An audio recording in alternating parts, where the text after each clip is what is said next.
Ladies and gentlemen, welcome back to the AoE 3 Noob Cup 2, and welcome to our first semi-final set. Bruh, yes, we are recording. This is really exciting because starting at this point in the tournament, the only players that remain are players who have previously won a tournament set in this whole competition. Everybody at this point has been blooded. They have been victorious over a prior opponent, and now it's a skirmish among who remains to see who can take the title of Noob Cup champion. And in this first semifinal series, we have KDA Evelynn, aka Valkyrie, in the orange, playing as the Spanish, against HOLOLIVE Great Inquisitor in the red, playing as the Italians. Now, this should be a really interesting matchup. We've seen from both players some interesting strategies.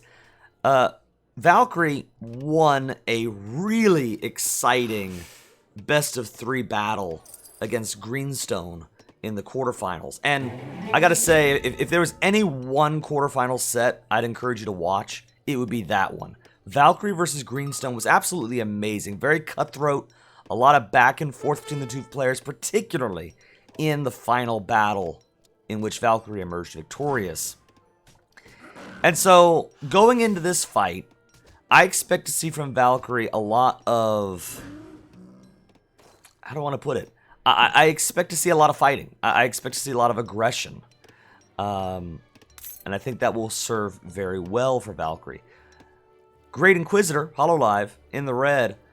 We saw from HOLOLIVE's gameplay very strong late game power. HOLOLIVE is someone who likes for the game to go long, and at least what we see from the previous set. HOLOLIVE likes for the game to go long and is really able to marshal a very strong economy into putting pressure on the opponent in the late game. But HOLOLIVE was not really tested that well as far as the early game pressure goes. You know, HOLOLIVE was sort of able to boom over the course of his games. And so, what I'm curious to see in this battle is if Valkyrie gets up a really strong Commerce Age army and pushes HOLOLIVE early, will that be enough to knock HOLOLIVE off his feet? I don't know. Talking about the civs, you know, the Italians are a really interesting choice, a really fun civilization. They get an additional villager every time they research a technology. So, you know, I see a market is already up, and I'm guessing that hunting dogs has been researched, which would give a vill to the Italians. The more techs you're able to pick up out of the market, the stronger the Italian eco will be. So let's keep an eye on that. We also have the architect slowly but surely building houses for free for the Italians. So that's a really nice eco boost. You know, it's just nice to be able to throw down infrastructure and not have to worry about the cost of those buildings. And meanwhile, with Valkyrie playing as the Spanish, I believe I mentioned this in Valkyrie's previous tournament. I believe in the first game Valkyrie played as the Spanish, and the Spanish served well for Valkyrie. What the Spanish do, their main thing is they earn shipments faster. And so the Spanish are very often played as a kind of aggressive civilization, a rush civilization. There are other options for the Spanish. They have very strong soldados if you pick up the right cards and you tech into them. But they are very good at aggression, and I think that does serve well both for Valkyrie's playstyle and also just for the civ matchup. I think in general the civilization picks match the strategies I've outlined here, where the Spanish do give you that early game, early pressure option, whereas the Italians prefer to be allowed to boom and then, you know, overwhelm their opponent in the late game with their strong economy. So the personality of the civs fits the personality of the players that we've seen so far.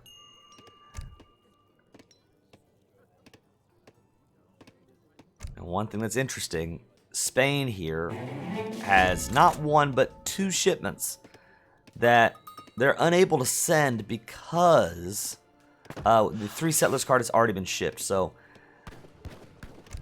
what Valkyrie has to do is get up to the next age as quickly as possible. And I think it's a little bit of a mistake to have the 3 vills on wood. I think what would have been better is to just put them all on food so you can get up to the next age faster. Then you get up to the next age and you're able to ship these cards as quickly as possible. Getting down the 5 settlers card, the medicine card, sooner would be, I think, in the long run, a stronger option. And then maybe during the transition, if you need enough wood for a house or something like that, you throw a couple vills on wood as you're teching up. But I think you want to prioritize getting up to the second age as quickly as possible. Meanwhile, for the Italians, Italy already in the second age, and picking up a couple of additional architects. Interesting choice. The more architects you build, of course, the more buildings you're able to produce for free. And we see a barracks and a bunch of Lombards coming up for the Italians. The Lombards allow you to reorganize your economy very effectively. If you put in one resource, like food, let's say you put in 100 food, you're going to get out 50 wood and 50 gold. And unlike a market where you have to buy and sell resources, you're not equalizing your economy at a cost. You're not spending anything to make that happen. So for the Lombard, it's just a really great way of, collecting those resources. When you pick up, you have cards like Monte di Pieta, which will put resources into your Lombard, so you'll start trickling in those resources. It takes longer to get the resources because they have to process through the Lombard, but you end up getting more resources with the Italians and their Lombard shipments, their resource shipments, than other civs do with theirs. So that's a really nice bonus for the Italians. I also like Uffizi here, causing Lombards to trickle XP while converting investments. So as long as you keep the Lombards running, you're actually getting XP out of them as well. That's a really useful, really nice pickup. The Italians have picked up capitalism, so we got a small trickle of coin helping them out. That's not bad. Advanced Politicians card, okay. I'll have to keep that in mind, see if that gets used. I'm noticing we've got, the HOLOLIVE card, which has been shipped. That's just been sent. So I think, let me check this. I believe Italy is the first player on the map to get military on the field. Rodolero is coming out for the Spanish. But this is interesting because the way the game is actually playing out, it almost seems to be inverted from what I would expect. The Spanish player seems to be going pretty heavily into the economy. You've got the settlers card, you've got the medicine card, the food card is shipped. I would imagine the coin card might be shipped next. And maybe we're going to see some sort of fast fortress play from the Spanish. But a very strong eco focus. Whereas for the Italians, the Italian economy is not bad because of, the Lombards and everything. But we do see military on the field already. And perhaps we'll see some early aggression from the Italian player. 4 Musketeer, 8 Pavicier. I cannot let this go, by the way. This is really cool. The Croatian company card is also in the deck. This ships Krabats and Schiavoni. And if that gets shipped, we'll get to talk about those mercenaries. But it's pretty cool to actually see mercenaries in a deck. Mercenaries are, in my opinion, one of the really cool and really interesting aspects of AoE 3. Mercenary units are special units. They're typically better than their generic counterparts. But they cost, normally, a lot of coin. Coin is their thing. Here, you can see with the Croatian company, it's actually 300 food, 300 wood, and 300 coin. But let's see if we actually get some mercenary play. That would be really cool to see. Musketeers coming out for the Italians. Meanwhile, the Spanish picking up medicine. Wow, medicine really takes its time to ship, doesn't it?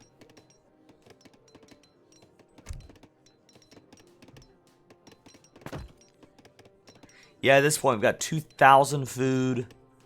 Okay, about 500 coin. I don't know. part of me wants to say, just go Fast Fortress. Just get into the Third Age. Pick up some of your power cards. Do the Spanish get access to the 2 Falconets card?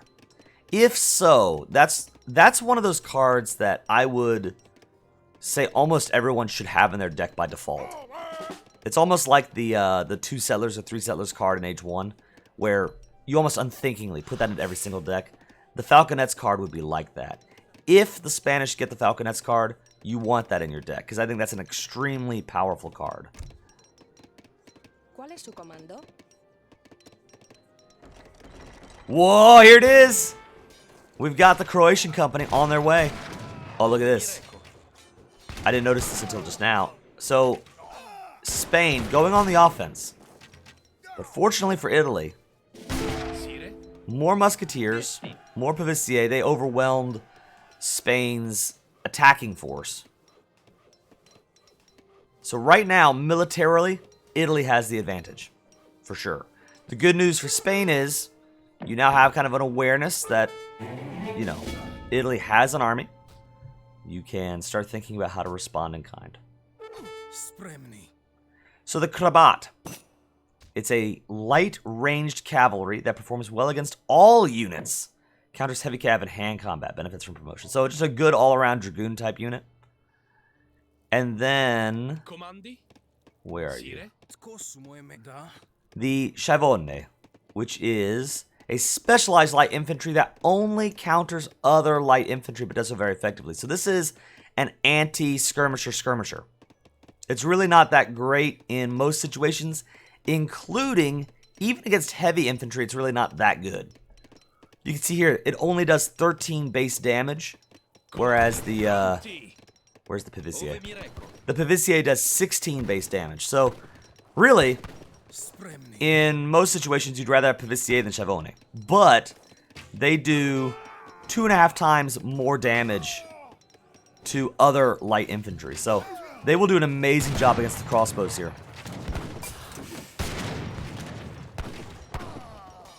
This is a battle that HOLOLIVE should win.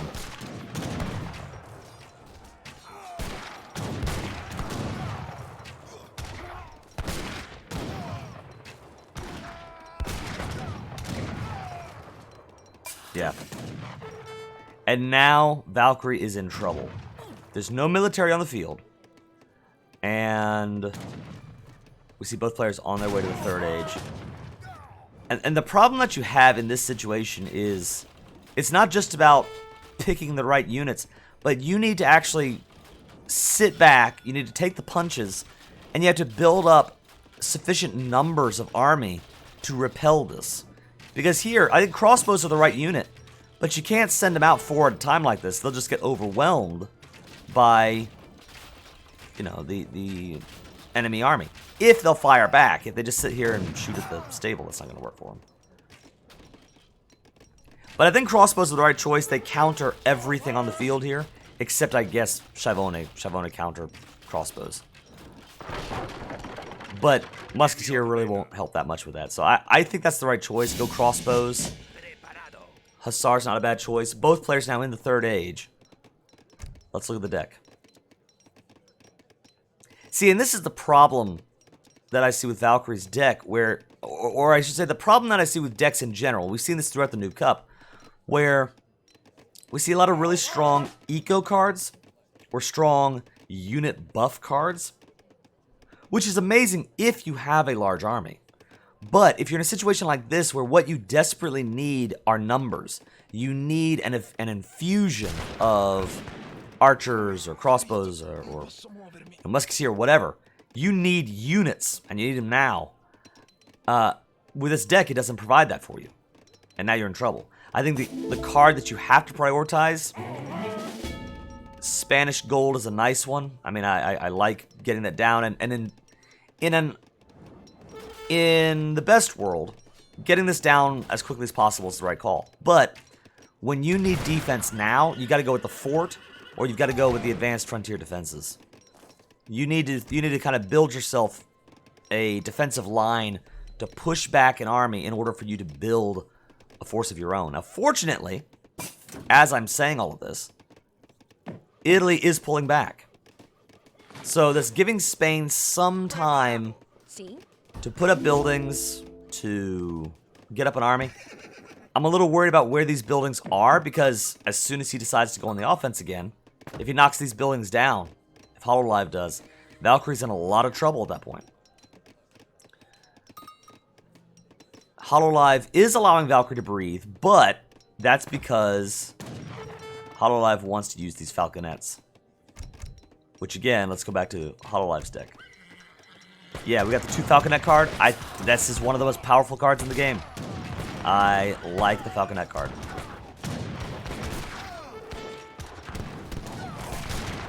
And here we get the cannons putting in a lot of work against the infantry.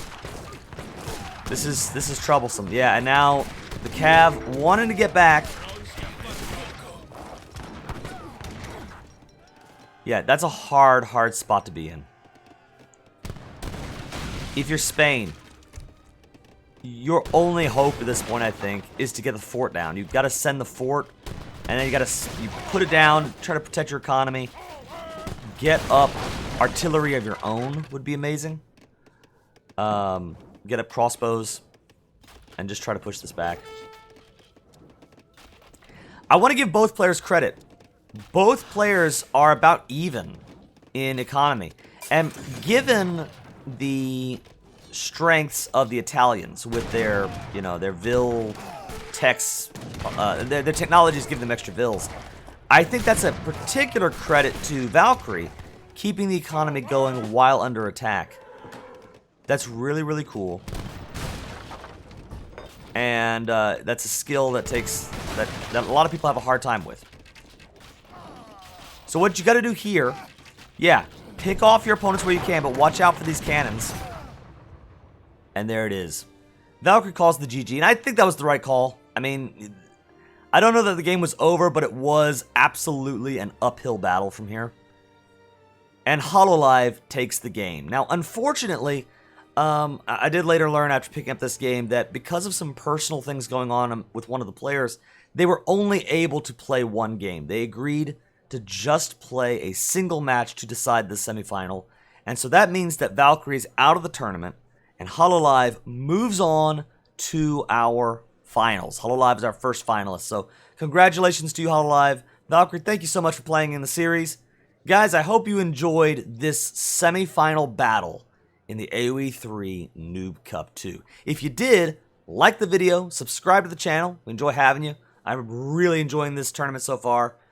For now, this is the Iron Kaiser, signing off.